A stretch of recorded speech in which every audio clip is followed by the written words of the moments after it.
Corsini family have lived in Florence since the 13th century, and they still live there today. They became a leading family, worked for the Medici, worked alongside them in banking, and we have here a wonderful family tree which actually shows their progress in history, because they started off as sheep farmers. They became bankers and politicians and merchants specialising in wool and silk. And this family tree was drawn by a member of the family in 1995, but it traces the growth of the family from 1271 all the way until pretty well the present day. Palazzo Corsini is seated beside the river Arno in Florence, and it was acquired by the family and developed into a palazzo in the 17th century. So it's quite a late building for Florence, and it's one of the few Baroque buildings in the city. It was used primarily as an art gallery and for state functions, because they have another palazzo that they live in, and various castles and villas in the Tuscan and Umbrian countryside. This magnificent portrait by Hyacinth Rigaud was painted in 1710 when Neri Maria Corsini was working in Paris as an ambassador for Florence. And he writes back to his family saying that the work is being done. And Rigaud was the most popular painter in the French court because he could make every man look glamorous. And this magnificent wig is remarkable, as are the costumes. But he had to give all of that away when his uncle Clement XII became Pope Clement XII. And he had to go to Rome and become a cardinal, because every pope had a nephew cardinal. This portrait of San Andrea Corsini is a very important work in many ways. Guercino was a leading 17th century artist, and he was commissioned to paint a retrospective portrait because, of course, Andrea Corsini was long dead, the year after he was canonized as a saint in 1629. The painting saved, as the family would say, the collection in 1944, when it was in danger of being stolen by the Germans as they fled from Italy. And when the Germans came to the country villa of Le Corti, where the paintings had been hidden, and realised they didn't have time to take the works, they shot St. Andrea in the forehead. There was something extraordinary in Florence in the 15th and early 16th century, in fact even earlier in the 14th century as well, because it was open to a huge number of ideas.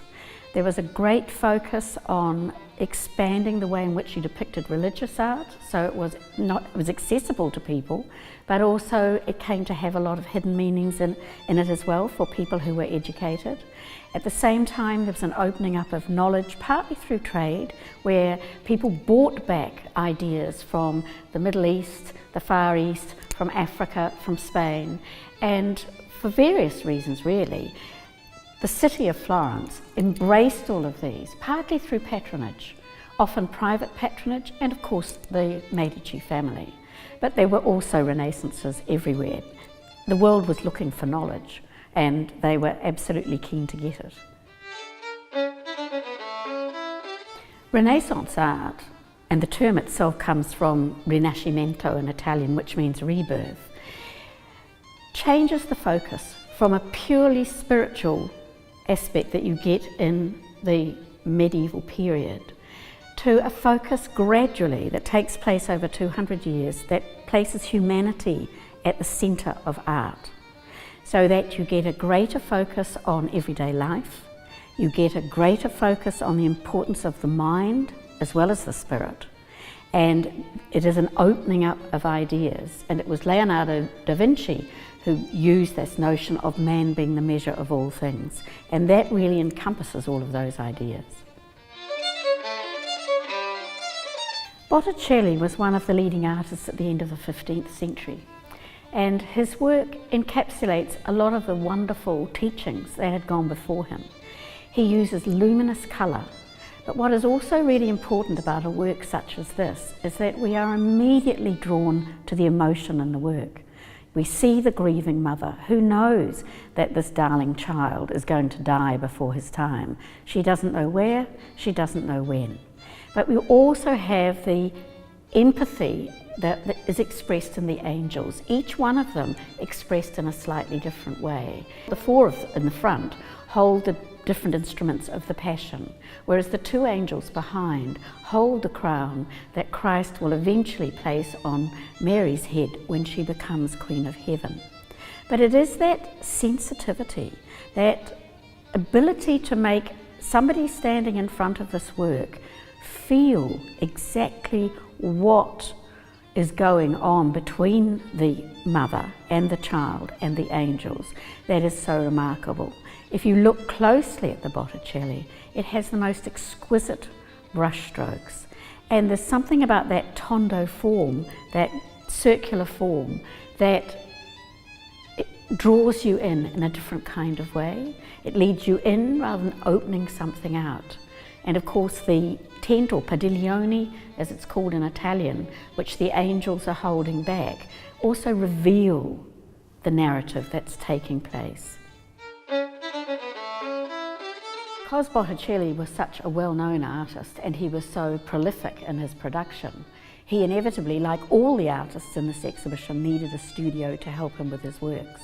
And there's one figure that I think personally is done by one of his assistants, and that's the lowest angel on this side of the painting. There's something about the face that isn't quite as resolved in regard to perspective. It's still beautiful, and you can see the artist very much following in the footsteps of the master. But that was quite common for the artist himself to do the central part of the painting, and then that was how students learned, by working on some of the lesser figures, often in the periphery of the painting. Savonarola was a Dominican friar who lived in the convent of San Marco, and he became a very fiery political preacher.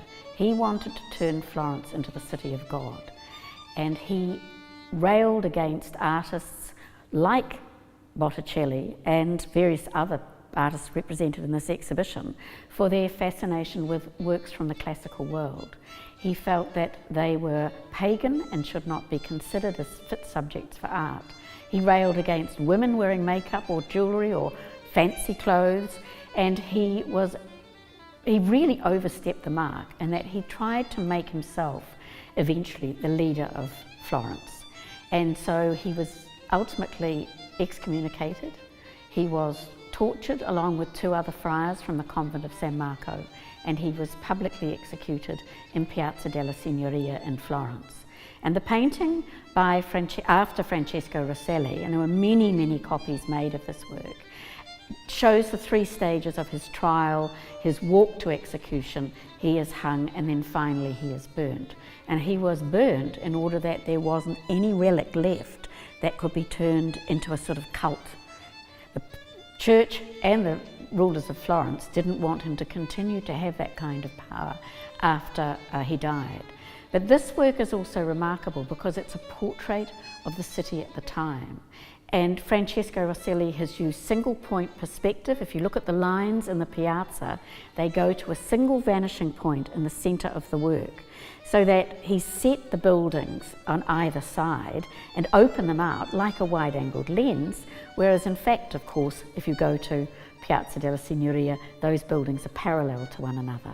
But you can see the Loggia dei Lanzi with its three arches on the right, where public announcements were made, the Palazzo della Signoria, which became the seat of government, and various other leading buildings in Florence, including Brunelleschi's dome of the Cathedral Santa Maria dei Fiori. The term Baroque is applied to the redevelopments in art that begin after the sack of Rome in 1527, when the city is decimated by troops who come in from Northern Europe. After that period, the popes decide that they must rebuild the city, and there's a huge dynamic change, and dynamism is the key to it. They push for artists to create works that are much more immediate, so that you capture a moment in a lot of narratives. They're often dramatic. With artists like Caravaggio, they're violent. But it's this notion, it's almost like prefiguring the cinematic close-up. So if you consider, for example, the figure of Artemisia, who's shown one hand to her breast, the other indicating a beautiful urn and a vessel beside her, Artemisia becomes the symbol of the good widow because her husband dies and she vows to drink some of his ashes, probably in wine, every day, and she doesn't remarry. So this was picked up on, but if you look at the painting itself, it's like a close-up, so that we cannot miss the expression on her face. It's as if she's very close to our particular space. Caravaggio has become synonymous with the term Baroque, and he was a wild and fiery artist working in Rome who introduced a lot of new approaches to art. One of these was the use of chiaroscuro, which means light, the contrast of light and dark. And if you look at this particular portrait of Maffeo Barberini, you can see that part of the background is in shadow, part of it is in strong light, but it doesn't, that light source doesn't at this moment naturalistically fall on the side of the face. But it's that notion of using shadow as well as light to give a sort of psychological edge to the painting before the term psychological had ever been invented.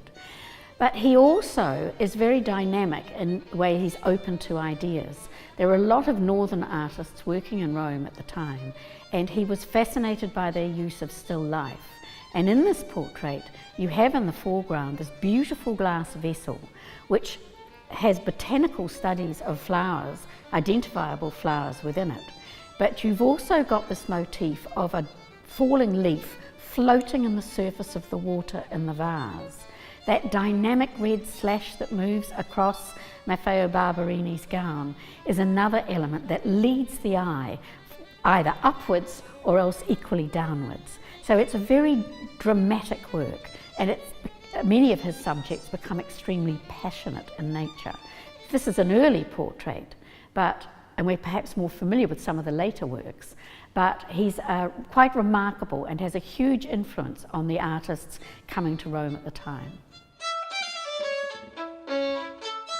At the base of the Corsini family tree, there's a little memorial with a black dog sitting on top of it. And the text reads, "In memory of all the dogs, large and small, across the centuries have shared the lives of so many members of this family."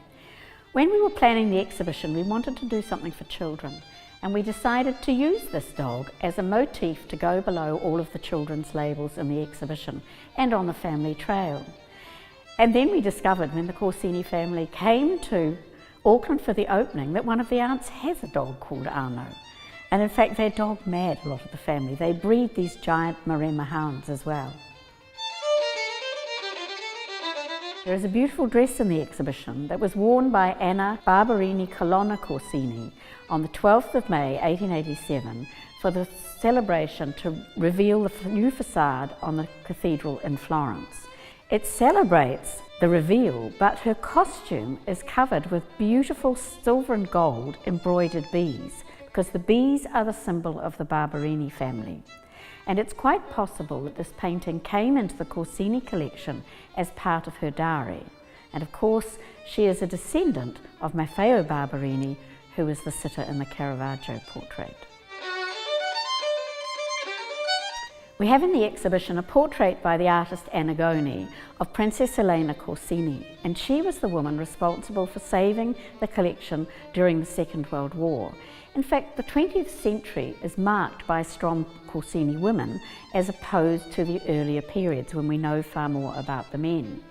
So she witnessed the damage done to the Palazzo when the bridge of Ponte Trinita was bombed, and of course the lower part of the Palazzo was also damaged in 1966 during the terrible flood. On both occasions the Palazzo was restored and is as beautiful today as it was 200 years ago.